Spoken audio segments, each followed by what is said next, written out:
এই যতীন, আর কত দূর যেতে হবে রে? বাবু আর একটু, এই সামনে বড় মায়ের বাড়ি। তোদের আমি তখনই বললাম যে মেয়ে আমার মান সম্মানের কথা না ভেবে অন্য ছেলের হাত ধরে চলে যায়, সেই মেয়ের বাড়িতে আমি যাব না। তাও তোর আমার কথা শুনলি না। বাবু আজ 10 বছর হয়ে গেল আপনি বড় মায়ের সঙ্গে কোনো যোগাযোগ রাখেননি। আর আমাদের বাড়িতে শেষ বিয়ে, বিয়ে বাড়িতে সবাই থাকবে আর বড় মা থাকবে না, সেটা কি ভালো লাগবে? ঠিক আছে ঠিক আছে, চল। চারিদিকে কি নোংরা, বাজে দুর্গন্ধ। এখানে কি মানুষ বাস করে?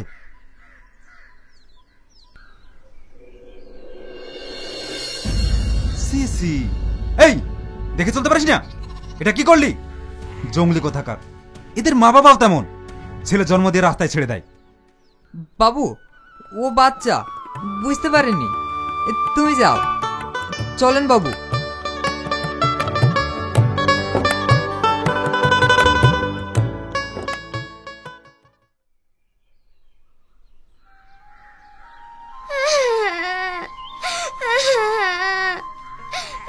কি হলো সোনা, তুমি কাঁদছো কেন?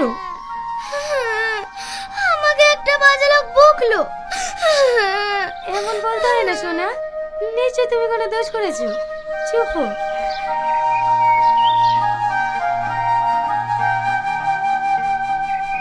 বড় মা, যতীন কাকা, আব্বা, তোমরা ভালো আছো? হ্যাঁ মা, আমরা ভালো আছি। তুই ভালো আছিস তো? হ্যাঁ কাকা।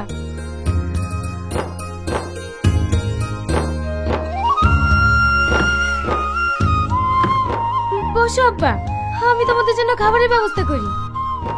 থাক, যেটা বলতে এসেছিস তাড়াতাড়ি বল, আমার এখানে দম বন্ধ হয়ে যাচ্ছে। তুমি কি বলছো আব্বা? মেয়ের বাড়িতে আসলে কি কোনোভাবে দম বন্ধ হয়ে যায়? বড় মা, আগামী শুক্রবারে তো ছোট বোনের বিয়ে, আমরা তোকে নেমন্তন্ন করতে এসেছি। আমার ছোট বোনের বিয়ে? হ্যাঁ মা, তুই যাবি তো? আমার ছোট বোনের বিয়ে আর আমি যাব না? আমি তোকে যেটা বলতে বলেছি সেটা বল।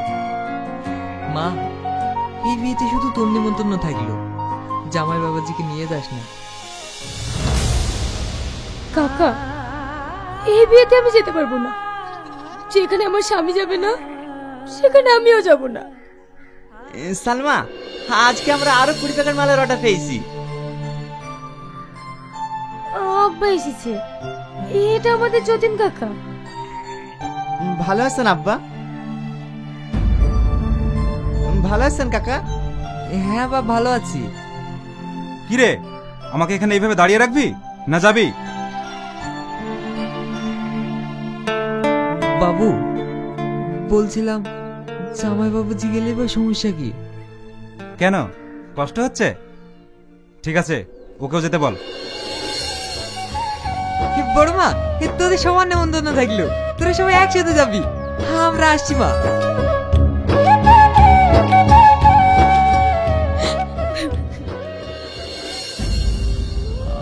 কি হলো, তুমি কাঁদছো কেন? কিছু না। পাগলি কোথাকার।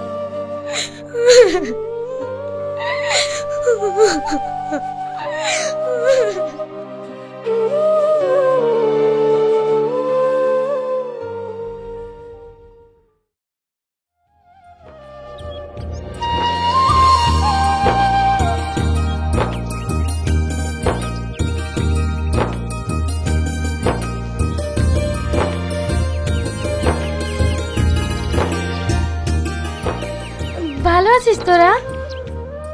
হ্যাঁ ভালো আছি। নিজেরা কি অবস্থা করেছিস? কেন, আমি তো ঠিকই আছি। সে তো দেখেই বুঝতে পারছি, তোকে দেখে মনে হচ্ছে একটা জঙ্গলি ভূত। আর হবে নাই বা কেন? একজন ভিখারির সাথে বিয়ে হলে তার জীবনটা এমনই হবে। দেখ, আমি অনেক ভালো আছি। ও এই বাড়িতে প্রথম এসেছে, ওকে কিছু বলিস না। এসো, ভিতরে এসো।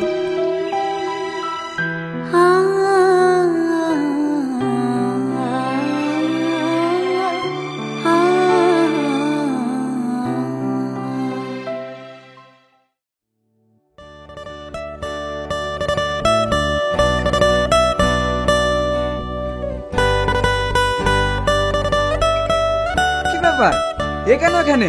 এই ভিখারিটার সাথে বসে আমাদের খেতে হবে নাকি? দেখো আজিজ, এটা হচ্ছে বাড়ি বড় জামাই, তোমার বড় ভাইরা, তাই চিৎকার না করে একসাথে বসে খেয়ে নাও। আব্বা, এ এত মিষ্টি, আমি সব খাবো। ছি ছি, কইলো কি? এই ভিখারি বাচ্চা, বাবা কাল কোনো মিষ্টি খাসনি? দেখো আজিজ, ও বাচ্চা তো, তাই ভুল করে ফেলিছে। কেন, মেয়ে জন্ম দিতে পেরেছিস আর খাওয়াতে পারিস না? খাবে কি করি? বাবার কালে এমন মিষ্টি কখনো চোখে দেখেছে? চল মা। আব্বু, আমি আরো মিষ্টি খাবো। আর মিষ্টি খেতে হবে না, চল। না, আমি মিষ্টি খাবো। আমি যাব না, আমি আরো মিষ্টি খাবো। আমি যাব না।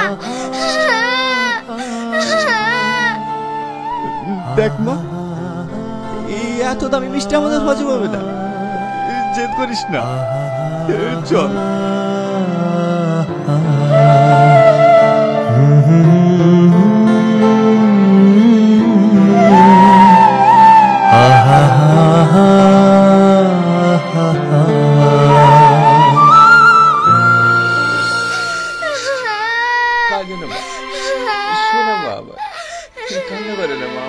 কি হলো? ও কাঁদছে কেন? মা, আমি মিষ্টি খাবো। তুমি যখন টিফিন খেলে তখন ওকে মিষ্টি দাওনি? হ্যাঁ খেয়েছে, কিন্তু বেশি মিষ্টি খেলে তো পেটে যন্ত্রণা করবে। আর তুমি কোথায় ছিলে? আমি একটু দাদির সঙ্গে দেখা করতে গেছিলাম। কাঁদিস নি মা, চল আমি তোকে মিষ্টি দিচ্ছি। না, ওকে আর মিষ্টি দিও না। কি হলো? তুমি কাঁদছো কেন? ও কিছু না, আমি শুধু এটা ভাবছি, আমি তোমার জীবনটা শেষ করে দিয়েছি। তুমি কোন বাড়ির মেয়ে, আমি তোমার যোগ্যই না। হঠাৎ করে তুমি এসব বলছো কেন? এ বাড়ির মানুষই এতটা ভালো, আমি এখানে না আসলে বুঝতেই পারতাম না। সত্যি, আমি তোমার এমন ক্ষমতার্থ স্বামী, তোমাকে বাবা মানানোর কষ্ট ছাড়া কিছুই দিতে পারিনি। তোর আজ নিজেকে খবর দিয়ে মনে হচ্ছে। এই পাগল, আমার কিচ্ছু লাগবে না গো, আমি তোমায় পেয়ে অনেক খুশি। আমার শুধু এইটুকুই চাওয়া, আমি যেন তোমার বুকে মাথা রেখে শেষ নিঃশ্বাসটা ত্যাগ করতে পারি।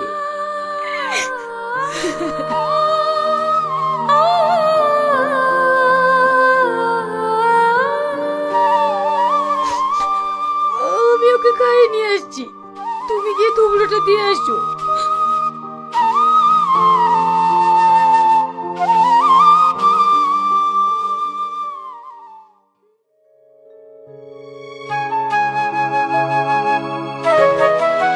সালমা, সালমা। হ্যাঁ বলো। তোমার এই অবস্থা হলো কি করে? আর বলো না, জামাটা গিরেলে বেঁধে ছিঁড়ে গেল। সত্যি? তুমিও না দেখেও চলতে পারো না, সাথে করে তো একটা জামাও নিয়ে আসোনি, এখন কি পরবা? ও কোনো অসুবিধা নাই, আমি বাড়ি যাচ্ছি। বাড়ি যাচ্ছ মানে? হ্যাঁ, তুমি থাকো, ওদিকে আবার দোকানে কিছু মালের অর্ডার নেওয়া আছে, সেগুলো আবার দিতে যেতে হবে। যেতে হবে না, আরো দুদিন থাকো, তারপরে একসাথে যাব। তোমাকে ছেড়ে আমার যেতে ইচ্ছে করছে না গো, কিন্তু কি করবো বলো, এই বাড়িতে আমার দম বন্ধ হয়ে আসছে। তুমি থাকো, দুদিন পরে এসো। না। বড় মা, ওকে যেতে দে, ওকে আটকাইসনি।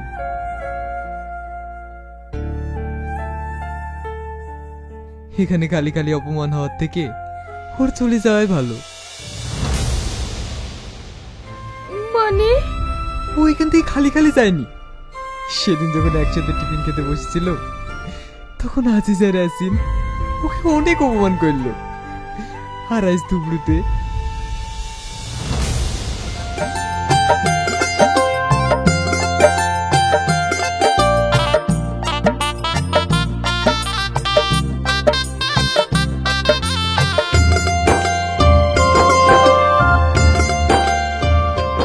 রুমি, দেখ তোর কে থুবড়ে দিতে এসছে। আমাদের বড় ভাইরা, তোর বড় দুলা ভাই।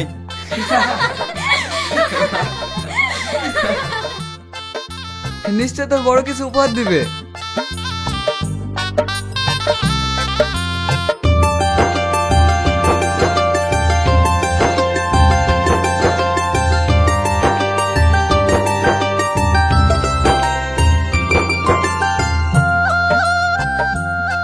তোমার বিবাহিত জীবন সুখের হোক, তোমার জন্য অনেক দোয়া রইল। সুব্রত আর দুয়ার দরকার নেই, উপহার দেন, উপহার।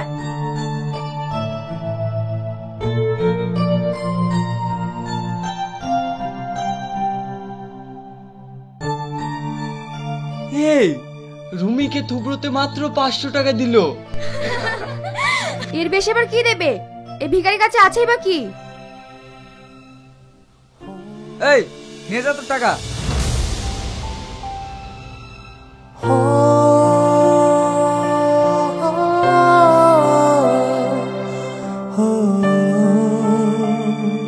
হয়তো তোমরা বড় লোক, তাই এই 500 টাকা তোমাদের কাছে কিছুই না, কিন্তু আমাদের মতো দিনমজুরের কাছে এই 500 টাকায় 5 লাখ টাকার সমান।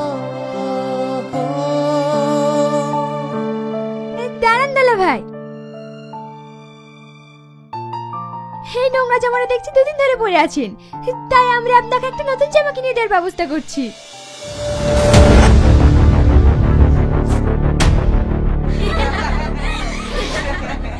এইবার যান, আমরা আপনার উপকার করে দিলাম, দেখবেন এবার আপনার নতুন জামা হয়ে যাবে।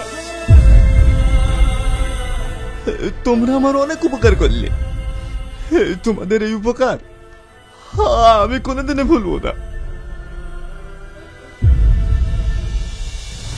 এইবার বল, এই বাড়িতে থেকে ও কি করবে? কি? ওর সাথে এত কিছু ঘটে গেছে, আর আমি কিছু জানতে পারিনি।